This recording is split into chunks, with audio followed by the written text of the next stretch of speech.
खबर देपालपुर से बताएंगे। खूब जमकर बरसी आफत की बारिश, नदी नाले उफान पर, तालाब हुए ओवरफ्लो। गंभीर नदी के साथ मां चंबल नदी ने खतरों के निशान के ऊपर बहने का तोड़ा अब तक के सभी रिकॉर्ड। देपालपुर विधानसभा की 108 ग्राम पंचायत के 192 गाँव में तरफ तो 50 से अधिक गाँव हुए जल जमाव और बाढ़ से ग्रस्त।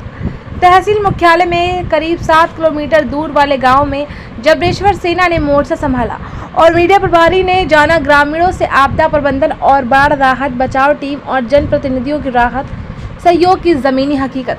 आइए देखते हैं ये खास रिपोर्ट संवाददाता शांतिलाल पाटीदार के साथ। 3 दिनों से जो बारिश हो रही, वो बारिश आफत हो रही है, बारिश आफत की बारिश हो रही है। और उस आफत की बारिश में कितने ही ऐसे लोग हैं, कितने ही ऐसे परिवार हैं जिनका मतलब नुकसान कितना हुआ है वो बोल ही नहीं पाते हैं। उनकी स्थिति वो मतलब ऐसे ऐसे लोग हैं जो रोने लग जाते हैं।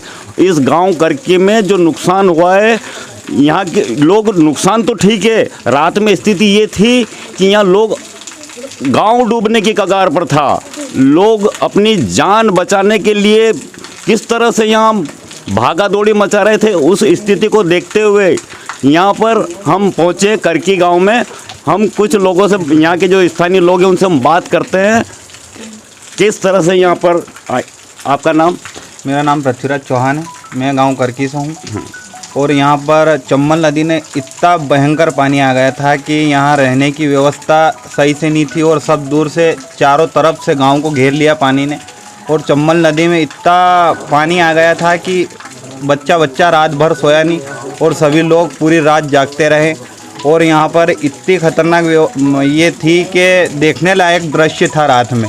और यहाँ पर कोई प्रशासन की ये नहीं हुई, कोई विधायक और ये कोई भी नहीं आया यहाँ पर। और इतनी स्थिति भयंकर थी कि सारी फसल नष्ट हो गई है। और इसका हमें सरकार से ये निवेदन है कि जल्द से जल्द इसका कुछ निवारण करे। और किसान मतलब खून के आंसू रो रहा है, कैसे भी इस प्रकार को समझे और हमारे कुछ भी निदान करे। बस ये आपसे कहना चाहता हूँ। आपका और मेरा नाम पृथ्वीराज चौहान है और गरीब लोग खाने के लिए तरस रहे। बस आपसे यही निवेदन है कि आप आगे से आगे पहुँचाए और हमारे कुछ भी आपदा को समझाए। नुकसान तो इतना हुआ है कि आप भी आकलन नहीं कर सकते हैं कि सभी तरह की, मतलब किसान की हर तरह की खाने की अभी व्यवस्था नहीं है सही से।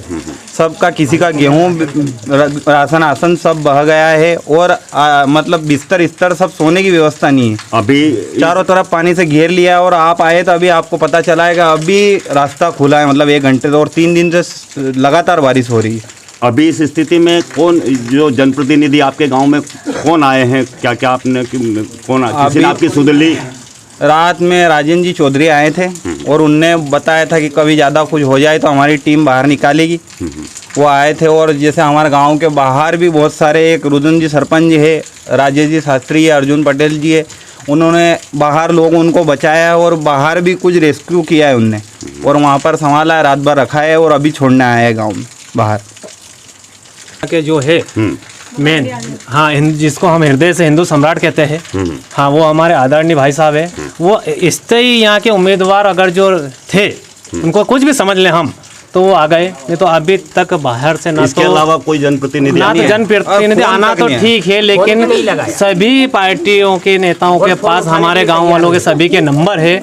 हम उनको फ़ोन लगाते तो ना तो फ़ोन उठाते और ना उन्होंने कभी फ़ोन लगाया हमें कि तुम्हारी क्या हालत है, कैसी स्थिति है गांव में, क्या कर रहे हैं, पानी कितना है, जल स्तर चंबल नदी का कितना बड़ा है, कुछ जान की हानि हुई है, कुछ माल की हानि हुई है, आज तक किसी ने नहीं। मतलब आपने संपर्क करा उस इतने? हाँ, हमने संपर्क करा उनसे, लेकिन हमारा उन्होंने फ़ोन ही नहीं उठाया। अच्छा, दोनों पार्टियों के नेताओं ने हमारा फ़ोन नहीं उठाए। और जो ये हमारे राजेंद्र जी चौधरी है, हाँ, ये ना तो उनको हमने फ़ोन करा, ना उनसे हमारी कुछ बात हुई, लेकिन फिर भी वो रात में 1 बजे आए, शेर की तरह आ गए हमारे पास, हाँ, और आके खड़े रहे। तो हम उनसे यही आग्रह करेंगे कि वही हमारे आदरणीय रहेंगे। हाँ, मैं न्यूज़ समाचार के लिए देपालपुर से शांतिलाल पाटीदार। पानी जितना हो गया, घर में पूरा भरा गया पानी। ये नुकसान, सोयाबीन हो गई, डांडा डोर डूब गए, सुखला डूब गया। सब सामान हम जान बचाने के लिए बहुत ऊंची जगह पे जाके रुके और पहले कभी ऐसा पानी नहीं आया। पहली बार है ये हमारे देखने में, इतनी उम्र 40 साल हो गया, पहली बार इतना पानी। सोयाबीन गेहूँ सब खराब हो गया। अनुमानित कितने रुपए की राशि का नुकसान हुआ होगा? ये 25 क्विंटल की सोयाबीन। आपका नाम? मनोहर सोलंकी। गांव का नाम? करकी। तो 2 दिनों में नुकसान? 2 दिन में बहुत नुकसान हो गया। फसल हमारी डूब गई और भूसा भरा था घर में, वो सब खराब हो गया।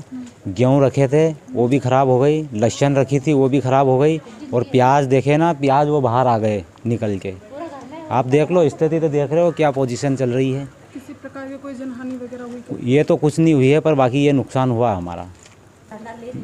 गाय के लिए भी नहीं बचा हमारा जो राशन। यहाँ पे जैसे 20-25 साल से ऐसी तबाही नहीं हुई थी। इस बार एकदम अचानक पानी बढ़ने के कारण हम किसान लोग संभल नहीं पाए, और जो घर में गेहूँ और सोयाबीन, गेहूँ और ढोर का भूसा और हमारा जो खाने का राशन, खाने पीने का राशन, वो टोटली एकदम नष्ट हो गया और हमसे निकलने की नहीं बनी। हमने खुद हमारी जान बचा के हम भागे, वो हम कैसे भागे बेटा वो हम जानते हैं। मतलब मान के चलो 35 वर्ष हो गए इसको वैसी तबाही देखे हुए, और हम बच गए वही बहुत है। देख लो अभी कितनी तबाही हो रही है। नुकसान हुआ है, घर में पानी भरा गया है, सोयाबीन फसल पूरी नष्ट हो गई है।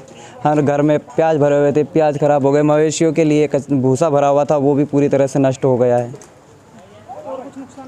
लहसुन भरी हुई थी वो भी बहुत सारे कट्टे वो भी ख़राब हो गए। गेहूँ भरे हुए थे खाने के लिए वो भी पूरी तरह से ख़राब हो गए। नहीं आज तक तो कभी नहीं देखने को मिली। और क्या नुकसान हुआ करकी में? करकी में बहुत सारा नुकसान हुआ है। इधर पेड़ भी टूटे हैं हमारे, जिसके बाद तो गाय भैंस बांधने के जो बने हुए थे वो भी टूट गए हैं। सोयाबीन की फसल जो है पूरी तरह से तबाह हो गई है, क्योंकि घर में जो भरा हुआ था गेहूँ वो पूरी तरह से ख़राब हो गया। बारिश की वजह से पानी भर गया उसमें। बहुत सारा समस्या का सामना करना पड़ेगा, क्योंकि हमें नहीं गया मतलब सेल पे के हाइट में पहुंच चुका है। गेहूँ बह गए, पौधे वौधे सब खराब हो गए, उधर भी नुकसान हुआ है। बहुत सारे नुकसान हो गए। खाने पीने की व्यवस्था अस्त व्यवस्था हो गई। हम दूसरे के घर पड़े कल से, बहुत व्यवस्था खराब है हमारी। इन परिस्थितियों में कोई जनप्रतिनिधि या प्रशासन वगैरह यहाँ पे पहुँचा है अभी तक? कभी तक कोई नहीं पहुँचा। आपका नाम? संजय राठौर।